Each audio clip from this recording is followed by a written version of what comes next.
Hello, everyone. Before we dive in, be sure to first check our previous videos. Drop your thoughts, feelings, and lessons in the comments below. Like the video and subscribe so you never miss stories like this. Let's get into it. If you asked anyone about Ayana, they'd start with the gifts. She sang like a radio at golden hour, coded freelance apps at midnight, plated dinners like a TV chef, and made photographs that looked like memory had hired a stylist. She also edited her past with the same artistry, cropping, brightening, deleting comments. The infidelity, the spinning doors of exes, the late-night collabs, all locked behind private folders labeled Old Life. When Marcus came along, steady, decent, grinning like home, Ayana promised herself silence could be a kind of repentance. Tell no lies, tell no truth, sprint toward a cleaner horizon. Marcus was a civil engineer who believed bridges were metaphors you could drive across. He met Ayana at a neighborhood cleanup, both of them in neon vests and optimism. She cracked jokes about broken sidewalks. He promised to fix everything except people. On the third date, he cooked his mother's red beans and rice, impatient with recipes, but patient with stories. Ayana watched him listen, really listen, and felt something loosen where her survival had always stayed knotted. She didn't say, "I've broken good, man." She said, "I'm different now." He said, "Good. I like different that stays." Their courtship was a montage you'd pay to rewatch. Museum nights where they whispered captions for paintings. Sunday markets where Ayana bartered like a diplomat for bundles of basil. Marcus, careful with hands and words, learned her rhythm. The way she woke to melody, the way she went quiet before she went brave. He never asked for a resume of relationships. He asked for her favorite summer. She gave him the one with rooftop jazz, leaving out the rooftop heartbreak. She wore truth like a slip, thin, underneath, unseen. The wind could reveal it. She prayed for windless weather. Friends noticed Ayana's glow and called it love. Ayana called it focus. She archived old numbers, muted certain group chats, traded glitter for gentleness. For a while, the world cooperated. She got a city grant for a photo series. Marcus earned accolades for a floodplain redesign, and their names started appearing together in captions. Ayana and Marcus volunteer, Ayana and Marcus host, Ayana and Marcus laugh. She kissed him in grocery aisles. She framed a new life like a gallery, curating every wall. Yet curation requires a storeroom. Shadows gathered where the overflow lived, labeled later. Marcus proposed by a river he'd once helped prevent from swallowing basements. He said, "You turn my maps into music." She said yes before the ring fully exhaled from its velvet. At the engagement party, Aunt Nisi hugged Marcus like he'd joined a union. Ayana's old clique, Tasha, Miko, and Rico, arrived late, all perfume and punchlines that sounded like secrets. "Wife life," Tasha teased. "Boring looks good on you." Ayana laughed a little too loud. Marcus noticed, filed it under adjustment jitters, and kissed her temple without asking to read the footnotes. Wedding planning turned their calendar into a collage. Ayana designed invitations with embossed constellations. Marcus diagrammed the seating chart like freeway interchanges, minimizing collisions. He didn't know which names used to cross lanes with Ayana's. She didn't volunteer traffic reports. Her camera roll bloomed with cake tastings, dress fittings, DIY centerpiece fails. When her old group text pinged, she answered with gifts and boundaries. "Busy. Love you. Later." Tasha replied with a photo of a neon sign. "Bad decisions make good stories." Ayana stared until the letters blurred, then silenced the thread like a smoke detector. The wedding was tender and loud. Ayana's father cried like an honest sky. Marcus danced like a church tambourine, finally let loose. Vows carved out quiet. "I will be here when storms visit. I will tell the truth, even when it trembles." Ayana's throat tightened around the second promise, but the crowd heard conviction. After midnight, when the sparklers had fizzled to soft ash, she and Marcus whispered in hotel sheets about paint colors and future children, and how vows make ordinary days behave. Ayana slept hard and woke hopeful. Habit slept lightly and woke hungry. The first cracks came disguised as congratulations. A promoter DM'd Ayana after seeing her photos, Let's elevate your brand. Elevate felt like helium. She met him for coffee in a bright cafe where everything looked innocent. Networking, she told Marcus, and it was partly true. The promoter, Dante, knew her old friends by nickname and grin. "You're a legend," he said, sliding opportunities across the table like chips. Married legends still headline. He touched her wrist as punctuation. She didn't flinch, didn't lean in. She held the middle, which felt virtuous until you realize middles are just opening acts. Marcus noticed the late nights returning, the makeup left on the sink like confetti after a small riot. "How's the project?" he asked gently. "Stretching me," she said, stretching one truth to blanket another. He told himself not to be old-fashioned, not to chain her brilliance to a porch. They set rules, shared calendars, quick check-ins, Sunday no phones. Ayanna agreed and minute in the moment. But momentum has a habit of negotiating with intentions and winning. She postponed to Sunday, then two. "Only this month," she promised. The word "only" is a persuasive liar with soft hands. Tasha resurfaced with a champagne laugh and a plan. "Girls' night. We miss your chaos." Ayanna stalled. "I'm domesticated now." "Then bring your halo and let us try it on," Tasha purred. They went out. One night that recalibrated clocks. Drinks multiplied like rumors. Compliments climbed ladders. An old inside joke about Ayanna's unpaid internships, men auditioning to become main characters, returned to the set. Dante appeared, of course, as if summoned by lighting cues, and whispered about a gallery afterparty. Ayanna texted Marcus, "Running late. Don't wait up. Love you." He sent back a thumbs up that felt like prayer. That night didn't end with betrayal. It ended with a suggestion. Dante walked her to her rideshare, thumb tracing air near her elbow. "You've never belonged to anyone," he said. "Don't start now." She frowned. "I belong to myself. And I chose him." He said, "Then choose him loudly."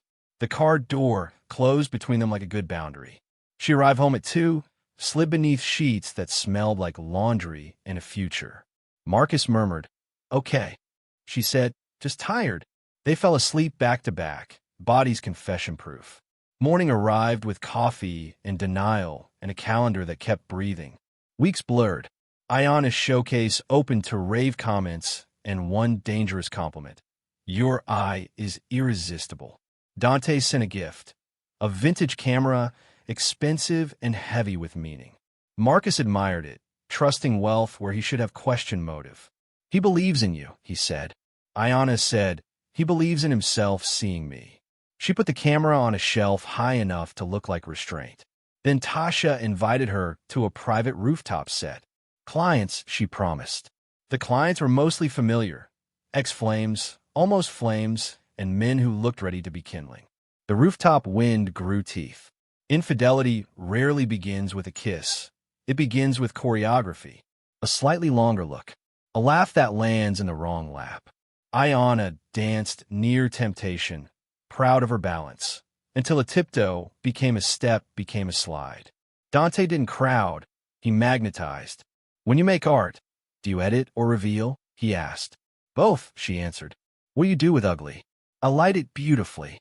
He smiled. "Same." She let him hold her elbow during a photo, took 2 sips of something she wasn't thirsty for, and promised herself the morning would be disinfectant. Morning wasn't medicine. It was a fog that let decisions hide. Ayanna erased certain texts, then felt childish and restored them, then changed the thread name to work. She told Marcus the rooftop ran late, that the city seemed sweeter from altitude. He kissed her forehead. "You don't need altitude," he said. "You're already weather." She laughed, kissed him back, and planned to cancel the next set. Instead, momentum scheduled her again. Tasha declared, "You're still magic." Rico teased, "Marriage looks good on your sin." Miko whispered, "We won't snitch." Ayanna didn't fear snitches. She feared mirrors. The first definitive line crossed itself. After a gallery opening, Ayanna and Dante shared a cab because the rain insisted on intimacy. The driver's radio played a song about honest endings. Dante's hand found hers like it had always known the map. She didn't pull away. The kiss was brief and cinematic, a trailer that sells too well. She went home sick with adrenaline and guilt, lay beside Marcus, and counted the beats of his breath like penance. Her phone lit up with a message, "You're inevitable." She turned its screen down. The darkness hummed, not judging, just informed. Guilt rearranged her. She overcompensated with breakfast spreads and sudden promises.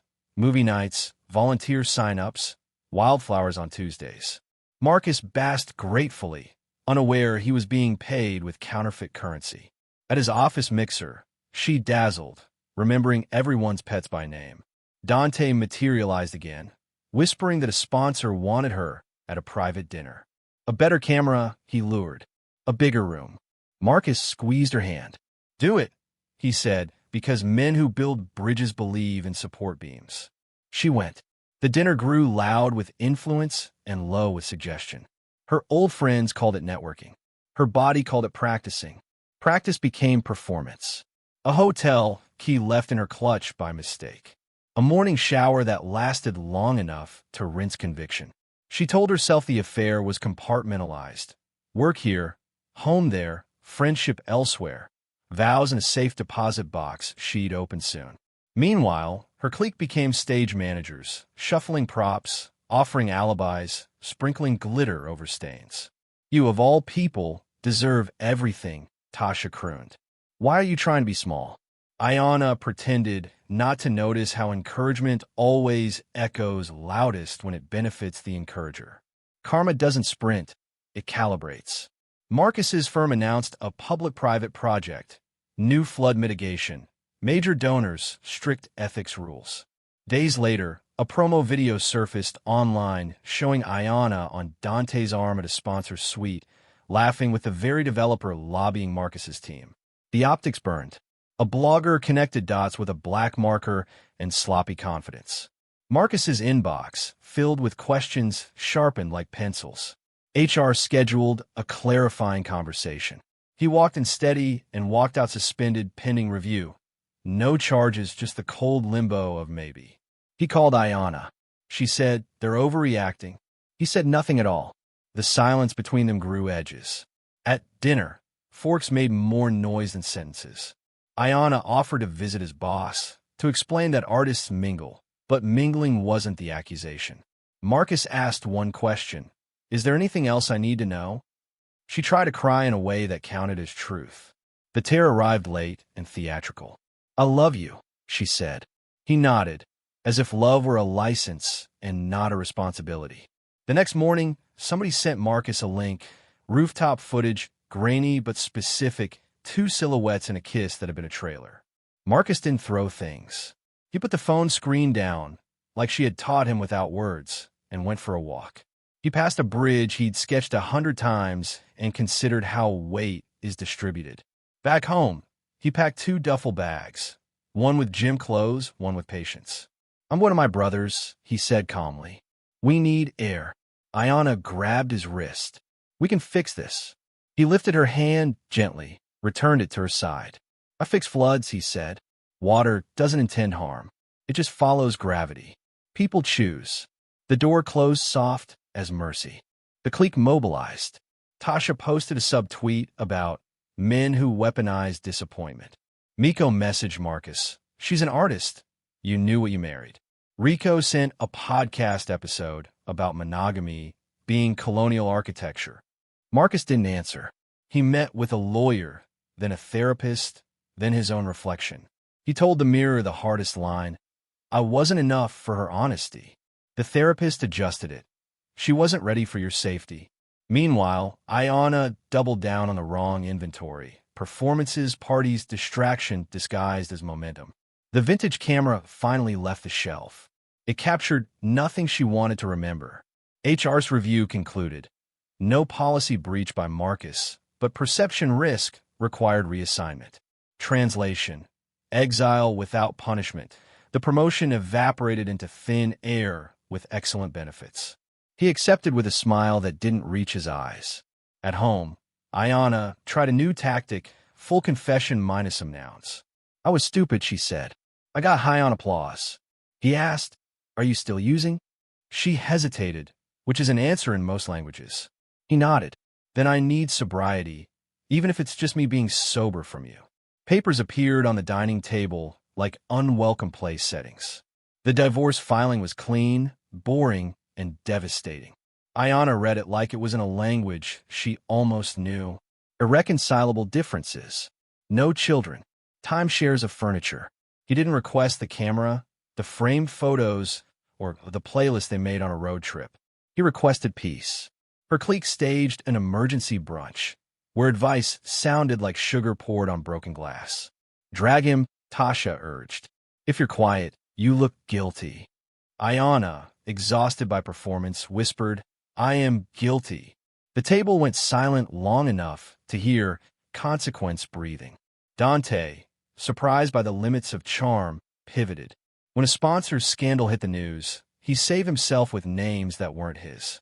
Ayana's name floated there, adjacent enough to smell like smoke.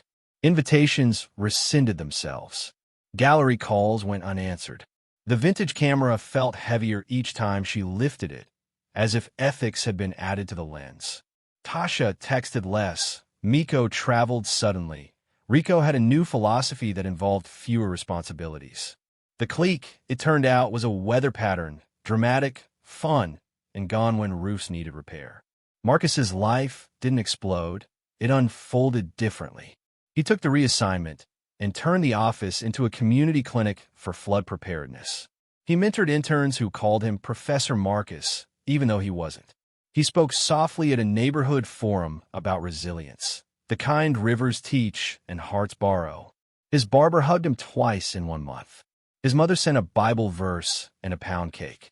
His brother took him fishing and said nothing for hours, which felt like speaking in mercy. He cried once in a bait shop, then bought everybody sweet tea. Ayana, without applause to inhale, heard herself. Therapy became a weekly courtroom where she learned how her charm had testified against her. She confessed to the version of herself she'd tried to outrun. She wrote letters she never sent, sketched apologies in the margins of grocery lists, and returned the vintage camera to Dante with a text. Cost me too much. He replied with a thumbs up. That's how transaction ends. She blocked 3 numbers and left 2 threads on read. She took long walks past the river and felt small in a way that could be holy. The settlement meeting surprised her. Marcus arrived on time, rested, in a shirt that didn't know how to wrinkle. He didn't smirk or sermonize. He asked for nothing extra and wished her well like a man returning library books on the due date. She signed, trembling. You were good to me, she said. He answered, I was good near you. Now I want to be good to myself. The lawyer cleared her throat, a polite drum roll for closure. Outside, Marcus paused. Take care, he said. She almost replied, I never learned how, but the door swung shut. Months later, a community magazine profiled Marcus's flood prep work. The photo showed him kneeling beside a teenager mapping a runoff model, both beaming like the future was on sale. Ayana read the article twice, then again. Karma didn't look like lightning. It looked like alignment, like the universe choosing tidy corners for people who choose steady. She accepted a small contract photographing neighborhood elders. Nothing glamorous, something honest. She framed hands more than faces, lines more than likes. The photos were the first work she'd made that didn't try to seduce. The elders smiled like mirrors that forgive. Tasha pinged at midnight. You fell off. Ayana typed and erased, then finally wrote, I jumped. She slept without melatonin or rehearsal. In the morning, she packed a box for Marcus, sketchbook, ticket stubs, the thrift store vase he adored. She left it with his brother. No note. Marcus later found a page she'd drawn the week he proposed, a bridge with wildflowers growing through the beams. He smiled and did not call. Some gifts are thank yous you say to the air. At year's end, they saw each other at the same river where he'd proposed. A community festival, kids with painted faces, a brass band learning subtlety. They nodded, then walked to opposite banks to help hold down tents about to lift in a gust. The wind rose, but the tent stayed because enough hands held. Ayana watched a little boy spin until he fell laughing. Marcus watched the water mind its lane. Karmic math settled without thunder. His piece, her lesson. Love hadn't failed, deception had. What she tried to hide had taught him how to live, and finally, so did she. If you enjoyed the story, please like, comment, and share this video with your friends. Subscribe and turn on the notification bell so you never miss a powerful story drop.